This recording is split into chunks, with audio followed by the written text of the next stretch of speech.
Morning. ఈరోజు last video మన continuation topic అండి. చూడండి ఒకసారి 1698 వరకు లాస్ట్ వీడియోలో మనం ఎక్స్ప్లెయిన్ చేసుకున్నాం. ఇది నెక్స్ట్ వీడియో 1717లో మన ఫరూక్ సియర్ ఒక బంగారు ఫర్మానాన్ని ఫ్రీ దస్తక్ నుండి రిలీజ్ చేశారండి ఈస్ట్ ఇండియా కంపెనీ వ్యాపారం కోసం. నెక్స్ట్ 1757 ప్లాసీ యుద్ధం. దీని గురించి చరిత్రలో మనం చాలా బాగా ఎక్స్ప్లెయిన్ చేసుకుంటాము. అయితే ఇక్కడ బ్రిటిష్ వాళ్ళ రాజ్య స్థాపనకి నాంది పలికిన యుద్ధంగా దీన్ని భావిస్తాం కాబట్టి మనం ఇక్కడ దీని గురించి చెప్పుకుంటాం.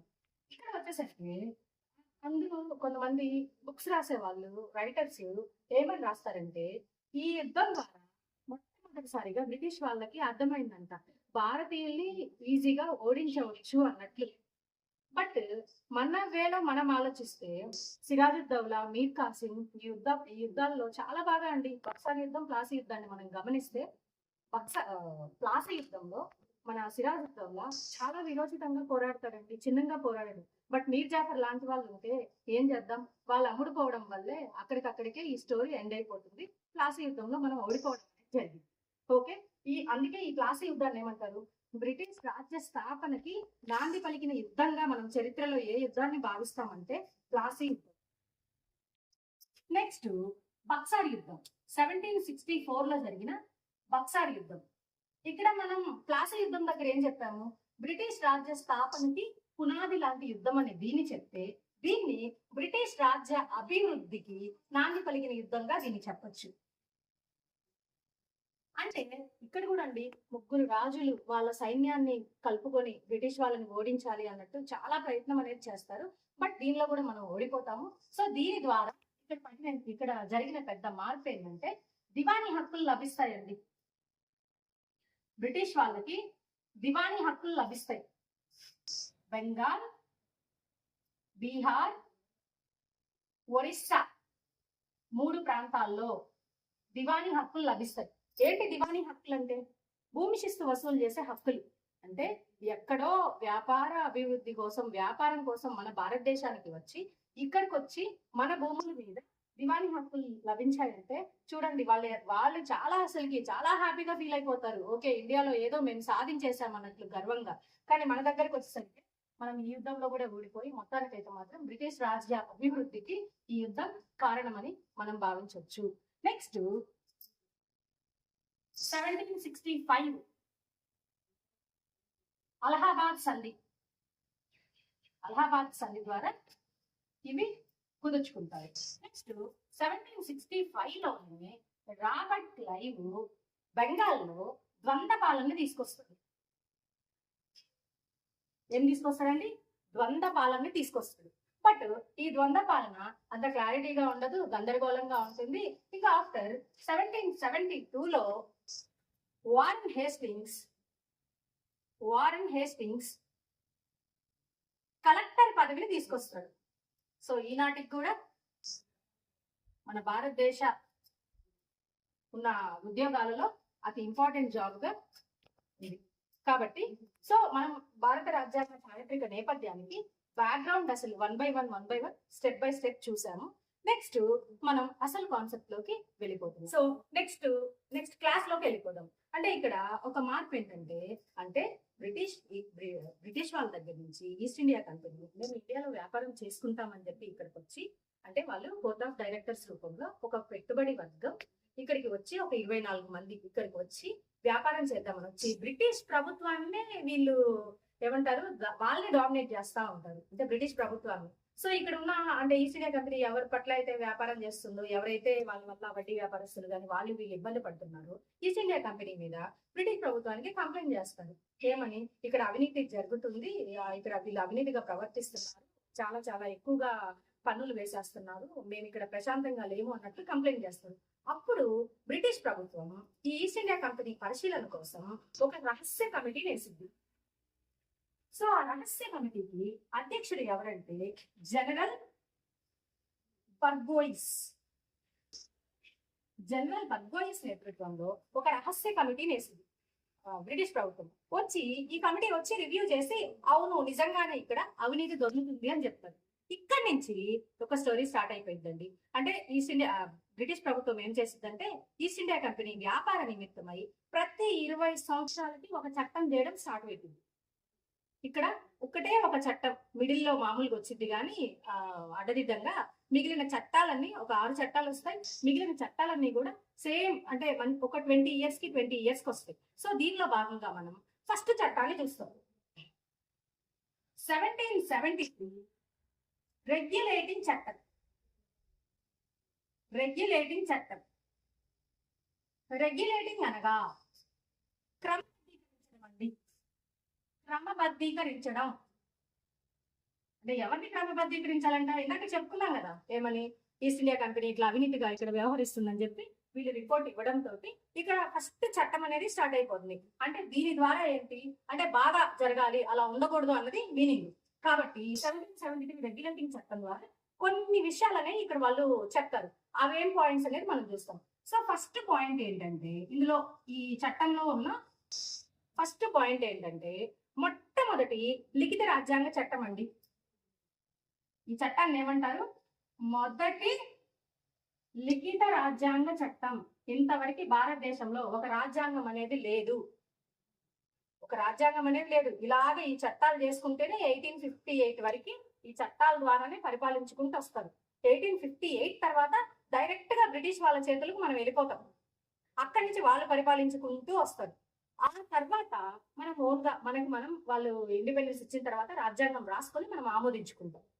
అంటే ముందే ఇండిపెండెన్స్ కంటే ముందే రాజ్యాంగం రాసుకొని మనం ఆమోదించుకుంటాం. అప్పటి వరకు ఇండియాలో ఎటువంటి రాజ్యాంగం అనేది లేదు.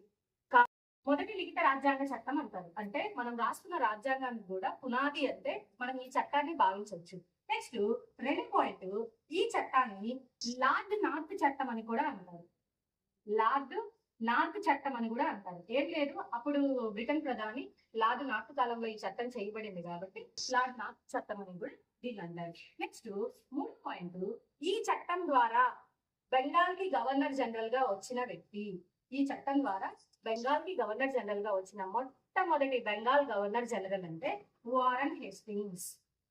మొట్టమొదటి బెంగాల్ గవర్నర్ జనరల్ ఎవరంటే వారన్ హేస్టింగ్స్. ఈ వారన్ హేస్టింగ్స్ దగ్గర వెరీ వెరీ ఇంపార్టెంట్ పాయింట్ అంటే ఆల్రెడీ మనం చెప్పుకున్నాము, 1772లో ఆయన కలెక్టర్ పదవిని ఇంట్రడ్యూస్ చేయడం అనేది చాలా చాలా ఇంపార్టెంట్ పాయింట్. ఇక నెక్స్ట్ ఈ పదవిని, ఈ బెంగాల్ గవర్నర్ జనరల్ పదవిని అది అధికారాన్ని ఇంకా పెంచుతూ గవర్నర్ జనరల్ ఆఫ్ బెంగాల్ గా మార్చారు. ఇంకా నెక్స్ట్ దీంట్లో నాలుగో పాయింట్ ఏంటంటే ఈ వారన్ హేస్టింగ్స్ అంటే ఈ బెంగాల్ గవర్నర్ జనరల్ కి హెల్ప్ చేయడానికి ఒక కార్యనిర్వాహక శాఖ కూడా ఏర్పడింది. ఒక కార్యనిర్వాహక శాఖ కూడా ఏర్పడింది. ఇందులో మెంబర్స్ ఎంతమంది అంటే 4 మంది, 4 సభ్యులతోటి ఒక కార్యనిర్వాహక శాఖ అనేది వారన్ హేస్టింగ్స్ కి హెల్ప్ చేయడానికి కూడా ఒక కార్యనిర్వాహక శాఖ స్టార్ట్ అయింది. ఫిఫ్త్ పాయింట్ ఏంటంటే భారతదేశంలో సుప్రీంకోర్టును స్థాపించారండి. భారతదేశంలో సుప్రీంకోర్టు స్థాపన. సుప్రీంకోర్టు స్థాపన అండి. 1+3 అంటే ప్రధాన న్యాయమూర్తి, ఇతర న్యాయమూర్తులు. సో ఇప్పుడు ఎంత ఉందో మీరు కంపేర్ చేసుకుందాం ఆ లెసన్ లోకి వెళ్ళిన తర్వాత. సర్ ఎలిజా ఇంపే మొట్టమొదటి భారతదేశంలో ప్రారంభించిన సుప్రీంకోర్టుకి ప్రధాన న్యాయమూర్తి ఎవరంటే సర్ ఎలిజా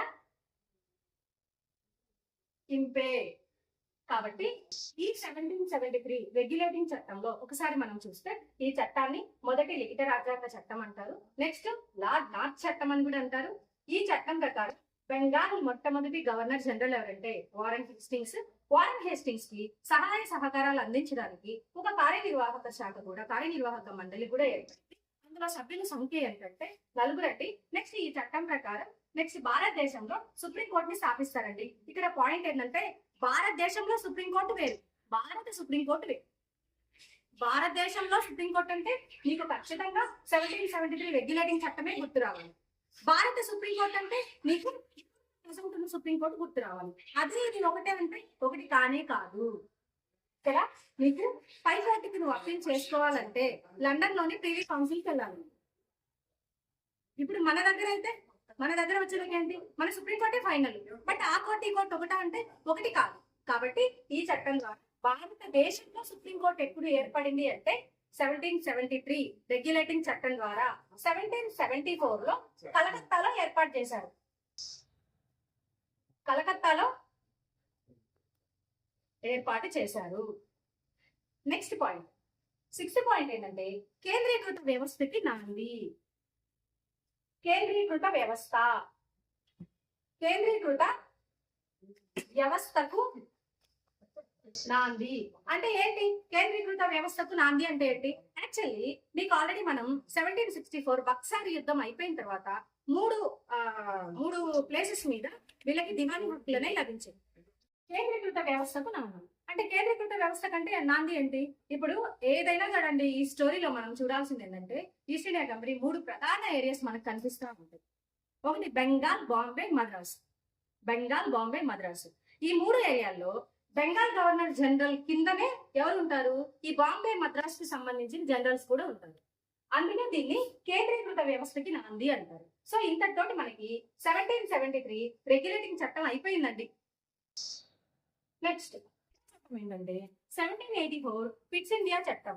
అంటే ఈ చట్టానికి ఈ పేరు ఎందుకు వచ్చిందంటే విలియం పిట్స్ జూనియర్ కాలంలో దీన్ని చేయబడింది కాబట్టి పిట్స్ ఇండియా చట్టం అంటారు. ఈ చట్టం ద్వారా ఒకే ఒక పాయింట్ ఇంపార్టెంట్ అండి, అందుకంటే ఏం లేదు.